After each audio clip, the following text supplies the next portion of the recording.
Blacklight Award. Anybody familiar with the Blacklight Awards? Okay, like that. Let me break it down for those who don't. The Pencil Lewis College Blacklight Award is one that's intended to shine a light on amazing individuals who deserve to have a light shine on their greatness and their path forward of continued illumination.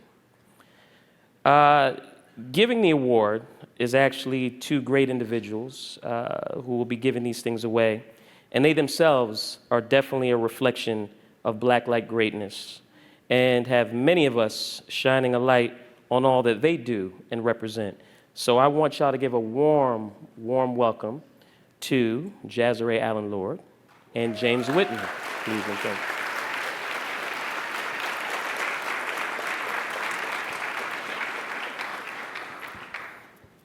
I just needed to check where it was first. Hey y'all, happy Saturday. When Dr. Dwayne called me over the summer and he asked me to make a selection for the award this year, I literally froze because when he created the award, he never really told me the why. It was a rare instance. We spoke about this yesterday in which there was no brief. There was no outline. And I realized in that moment that very akin to my career in footwear, the definition would come later. I think Astor Chambers spoke about this yesterday in saying that it's hard to name something that's never been seen. And much like my life and the woman that I've become on this journey, the tenets of this award were only for me to define. And what I realized while looking at 2 decades of my work is that no matter the brand, the project, the room, or the role I was in, creating space and equity for Black women in the sneaker industry has always been my focus.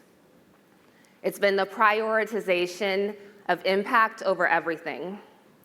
It's been the unwillingness to fold, especially when you want to go down like a house of cards, and it means standing in the gap for both the women around you and for those not yet in the room.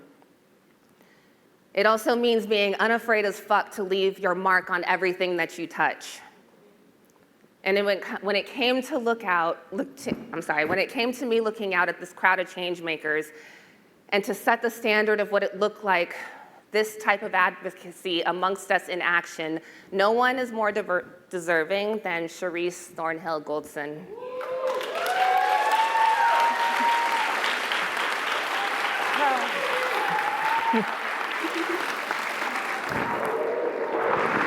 I have some things to say about Cherise.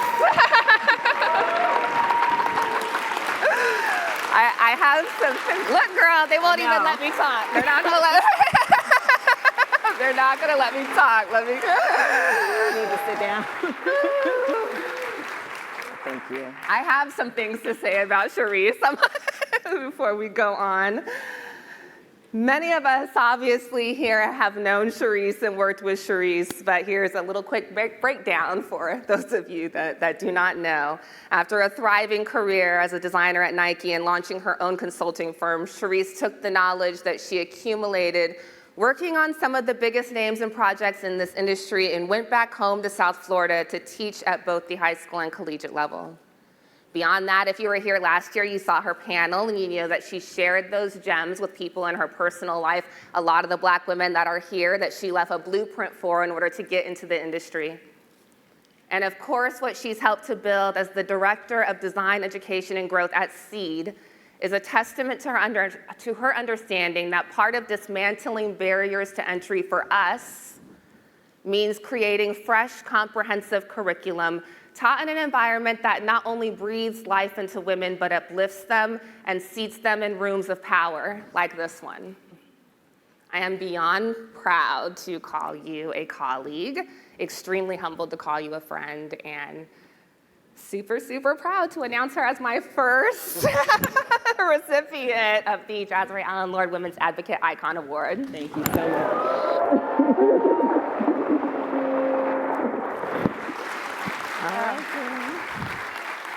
Now you just gonna walk away, huh? I am. You just gonna walk away. Thank you so much for this. Jazzray called me a few weeks ago and told me about this, and I was like, what? What are you talking about? But I'm so humbled by this moment and just all of us being here this weekend. First and foremost, glory be to God, because we wouldn't be here without him. And we're all blessed people to be in this room together. I want to thank my family. My mom grew up, single mom like many of you. She used to wake up at 4 a.m. to take me to the bus stop so I can get to my design school, which was like an hour away. So without my mom, I wouldn't be here. To my husband, Leo Golson, who's here in the room. You facilitate the Black love that we experience every day, and I appreciate you, and I thank you for the life that we live. To my mentors, Dwayne is somewhere, but D, what will we do without you? Dwayne gave me my first 10 footwear projects in the brand at Nike when I was just trying to learn, and he helped me get my foot in the door and really learn how to design in the way in which design should be executed. To my mentors, Kim, who couldn't be here with us, but I know she's watching, Ron, Wilson, E. Scott, Sabrina, who's in here as well. You guys have really supported me throughout my journey, and I wouldn't be here without you. My sisters and so, Ashley's in here, Elia, Precious, like you all, you inspire me. And I'm proud of the work that we've done and the lineage that we're building in design coming from South Florida. To my Seed fam, Jessica Smith is in here somewhere. Jessica, thank you for founding Seed, creating another opportunity for me to come back into this industry after I left. And you inspire me. You dreamed of a world where we can dare to dream, and I'm really proud of the work that we're doing. To our alumni and our students, thank you for trusting us and for showing up every day and doing the work that's truly life-changing.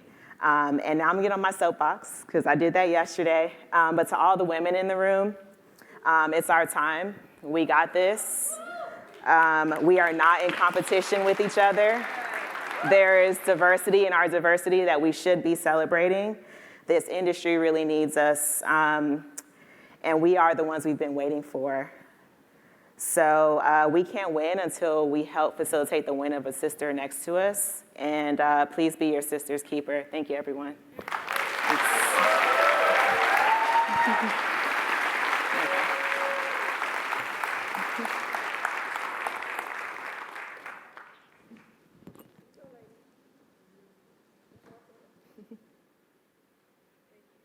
No, thank you.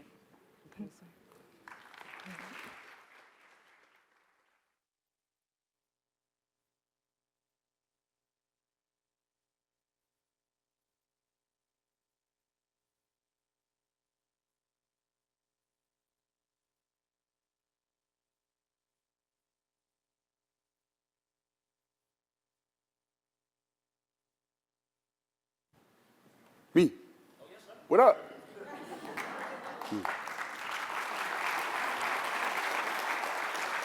I thought I was gonna get a fancy Astor call out, but it's interesting because last year Dwayne hit me and talked to me about the Entrepreneurship Award, and I paused for a second because it's a responsibility to have your name on something.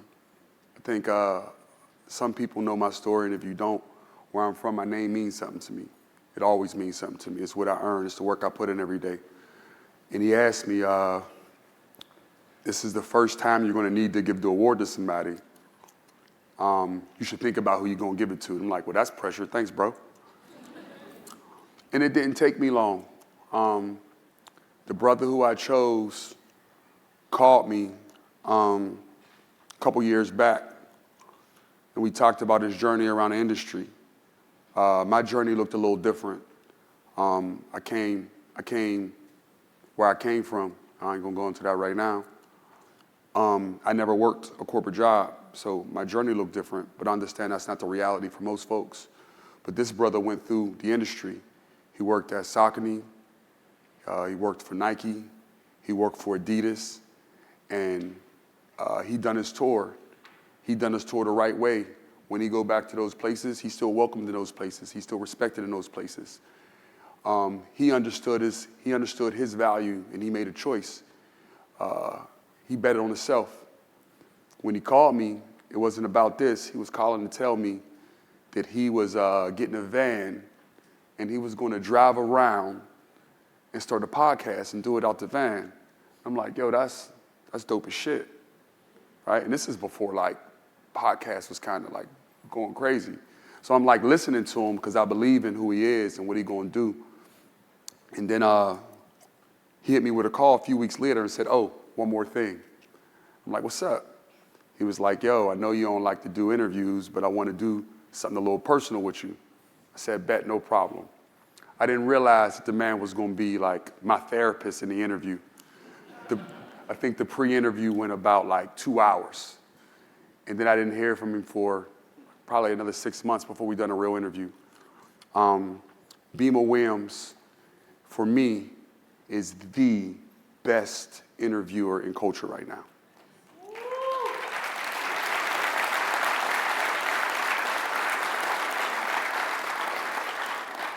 What it's taken for him to build Claima out of pure blood, sweat, and tears, like, yo, it's for me, this is the true definition of entrepreneurship. When somebody has a vision and a belief in themselves, and they won't allow anything to get in the way of that vision and belief. For me, it's the true definition of someone that I would like to get an award to. So Beamer, get out here, bro.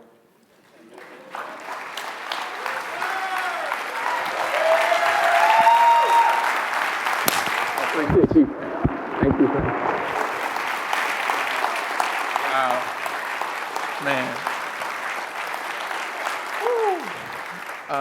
Man, James, one, thank you so much for me being the first person that you gave this award to. Man, I came from Louisiana, man, and I ain't ever met anybody like you in my life, bro. And you just continue to inspire me to this day, so it means a lot for this to come from you. I got some other thank yous that I got to share too. I'm not sure if many of you know, but we actually kicked off Claima here at Black Footwear Forum 4 years ago when it was called African American Footwear Forum, and we did it in Portland at the Portland Art Museum. And the most interesting thing to me about receiving this award right now, and I'm not sure if many people know this, is I actually wasn't going to step on that stage and be the host of what we had created. I'm an introvert naturally, and so coming out and being on this stage is quite an accomplishment for me because the fact that I could do this so comfortably now is just kind of blowing my own mind. But I had imposter syndrome. I didn't see me in this role. I saw me putting the play together for someone else to be in this seat. And what's so interesting about that is you can't really run from what's really meant for you.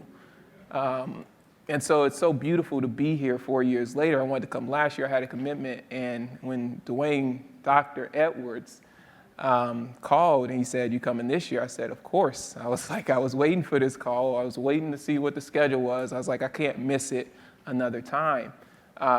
But shout out to him. Shout out to Herb, who's sitting here on the front row, because it was those two together that convinced me to get up on that stage 4 years ago.